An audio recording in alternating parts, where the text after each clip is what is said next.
Hi everyone, the bullish news is coming out of the United States at the moment in terms of crypto, which will hopefully show that you can go through some difficult times, but under the right leadership, crypto can flourish.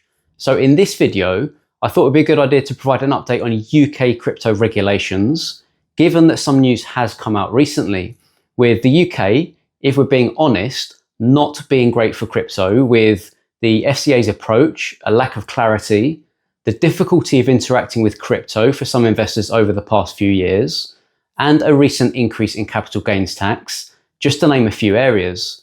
But who is now in charge of crypto, fintech, and digital assets in the UK in the new Labour government? Do they have plans to introduce stablecoin legislation, as was discussed and planned under the Conservatives?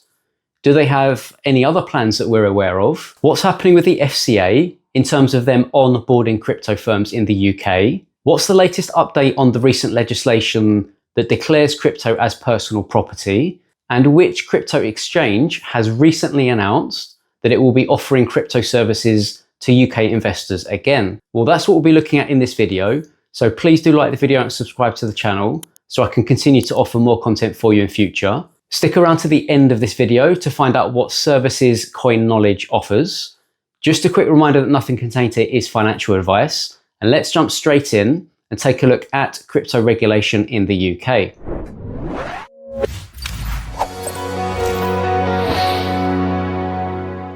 So the first question is, who is leading on crypto now in the Labour government? Well, that is Tulip Siddiq, a Labour MP who was appointed as Economic Secretary to the Treasury and City Minister in July 2024 following the general election. And one of the responsibilities of the Economic Secretary to the Treasury is financial services policy, reform and regulation on fintech and crypto assets, including a CBDC, as you can see at the bottom here.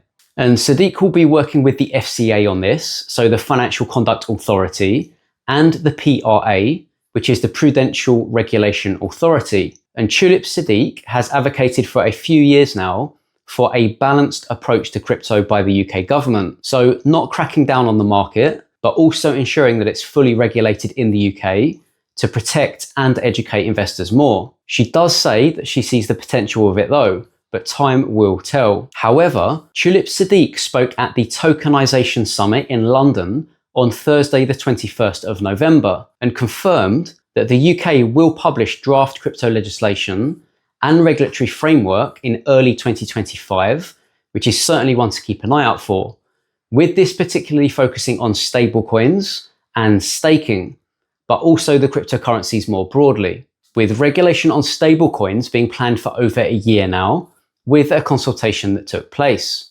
Siddiq said that they plan to engage firms on draft legal provisions for the crypto asset regime, including stablecoins. She said the UK needed regulatory clarity, as stablecoins apparently don't align well with existing payment services regulations, so they need their own regulations. There will also be separate regulations for staking to prevent it being treated like a collective investment scheme, because Siddiq said that this would bring with it additional restrictions. The new Labour government suggests that it will implement the previous plans on regulated crypto activities, including running a crypto trading platform and a market abuse regime.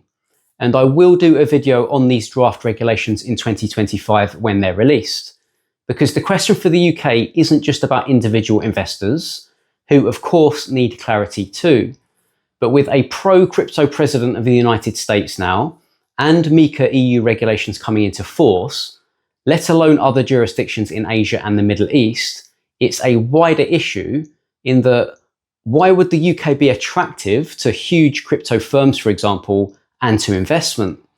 This idea of the UK being a leader in crypto and becoming a crypto hub couldn't seem further away, in my opinion, at the moment. Because to emphasize this point a bit, the FCA has confirmed that the number of crypto registrations with it has reduced by 51% over the past 3 years. Also, the average time taken to approve applications that are made is 459 days, which is ridiculously slow. And you can see here data from the FCA stating that Of 35 applications in the 12 months prior to April 2024, only 4 of these were approved and 15 withdrew, with 186 firms withdrawing their applications with the FCA in the past 3 years alone, which is damning for the FCA and the crypto market in the UK. And the FCA has rejected about 90% of the applications made by crypto companies, with many failing the UK's AML or anti-money laundering and counter-terrorist financing regulations. But moving on from that, we heard from Rachel Reeves, the UK Chancellor, in her first Mansion House speech on the 14th of November, which was then put in writing on the 18th of November by Tulip Siddiq, who we saw earlier, that the UK plans to test distributed ledger technology that we see in crypto with a government debt instrument, in this case, issuing digital bonds or gilts, otherwise called BitGet, so digital gilt instrument, with the aim of modernising the UK's £2.5 trillion gilt market. It will sit outside of the Debt Management Office's existing gilt and treasury bill operations, given that it's just a pilot, and will be supervised by the Bank of England and FCA, and they will work with industry to test this during the pilot, with more details coming out in early 2025 apparently. And UK Finance, in collaboration with Ernst & Young, put out a 56-page digital gilt roadmap, which was submitted to the government in April and then released in November when Rachel Reeves delivered her speech. And I'll include a link to this in the description of the video, should you want to check this out for yourself. Those in favour of these digital gilts, like Gilbert Verdian, the CEO of the digital finance and cryptocurrency firm Quant, state that this is a significant step forward for the UK, which is under pressure to show its pro-growth credentials following the autumn budget, because it can cement the UK's leadership position in digital finance, make the UK capital markets more attractive to international investors by improving liquidity and streamlining debt issuance processes, and ensure the UK could be more flexible to deal with any potential gilt crisis in future that it suffered back in 2022. But again, there are concerns that the UK is being slow and reactive here, rather than striving to become a crypto or digital hub, with other countries being ahead of the UK when it comes to tokenized bonds using distributed ledger technology, such as Hong Kong, Philippines, Lugano in Switzerland, Quincy in Massachusetts, the EIB or European Investment Bank, and even the World Bank. But moving on from that, in the penultimate piece of news that we'll be looking at coming from the UK, the House of Lords showed their support in November in a second reading for a new crypto law declaring crypto as property, called the Digital Assets Property Bill. I covered this new bill in a previous video that you can find a link to here and in the description of the video, where I'll also include a link to the Parliamentary Bills website, where you can check this out for yourself if you'd like to. Lord Frederick Ponsonby, who sponsored this bill, said that this would support efforts to ensure that the UK remains at the forefront globally, providing a flexible legal framework that can react to the dynamic nature of digital assets and other emerging technologies. He said that this bill would help in criminal proceedings where crypto's been stolen due to fraud or been hacked, but also when dividing it up in terms of matrimonial property. Lord Chris Holmes of Richmond and Baron John Thomas also supported this bill.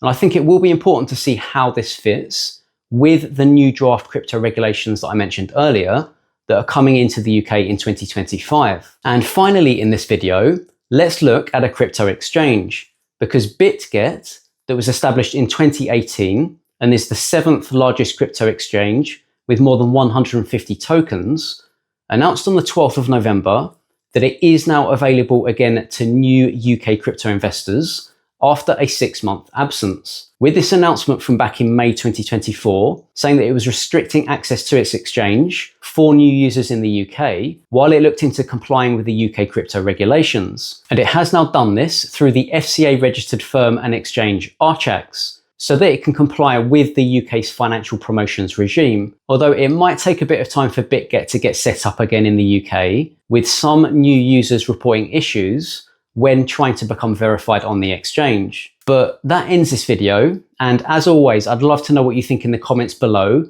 about these different UK crypto regulation updates. and I hope you found them useful. Just a reminder that if you're interested in more of a tailored approach to your crypto education, and you think you'd benefit from having someone look over your shoulder and guide you on your journey, I do offer one-to-one coaching to those who have the desire and the means to educate themselves further. And there are links in the description where you can message me and book in a free video call to see if we'd be a good fit. You can also sign up for a free account with Coinly using the link in the description to this video, which is one of the best automated crypto tax platforms out there. If you're looking for more specific crypto tax advice based on your personal circumstances, I've partnered with a leading crypto tax company in Myna, which is part of the company Nephos, that offers other services such as wealth management, restructuring, offshoring, etc. But I'll leave a link to contact them directly in the description to this video. And finally, I've included a link to Trezor's website in the description for anyone looking for one of the best hardware wallets or cold storage that's out there, with 2 new models released recently in the Trezor Safe 3 and Trezor Safe 5. And I did a video on the Trezor Safe 5 recently that you can find a link to here and in the description. And if you found this content interesting, please do like the video and subscribe to the channel, as it really does help. And have a great day.